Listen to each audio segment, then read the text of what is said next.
Breaking news, biggest ধামাকা আসতেছে শাকিব খান অভিনীত বরবাদ সিনেমার। ঈদের বাকি আর মাত্র 7 দিন। এই 7 দিনের মধ্যে রকেটের গতিতে চলবে শাকিব খান অভিনীত বরবাদ সিনেমার প্রচারণার কাজ। সম্প্রতি বরবাদ সিনেমাটি নিয়ে কয়েকদিন যাবৎ চলতেছে বিশাল ষড়যন্ত্র, যাতে এই ঈদে শাকিব খানের বরবাদ সিনেমাটি মুক্তি না দিতে পারে।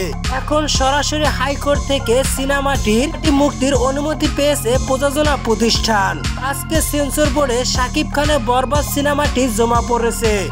এতদিন সিনেমাটি নিয়ে মুক্তির সংশয় ছিল প্রযোজনা প্রতিষ্ঠানের। সেই ভয়ে প্রযোজনা প্রতিষ্ঠান এতদিন ধরে তেমন কিছু আপলোড করেননি বরবাদ সিনেমার। শুধুমাত্র একটি গান আর একটি টিজার প্রকাশ করেছে সোশ্যাল মিডিয়ায়। গুঞ্জন অনুযায়ী শোনা যাচ্ছে আজকে সন্ধ্যার পর থেকে একটা করে বিগেস্ট ধামাকা গুলো আসতে থাকবে।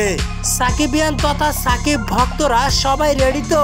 আর সন্ধ্যায় মেগাস্টার শাকিব খানের ঝড় বয়ে যেতে পারে দুই বাংলায়।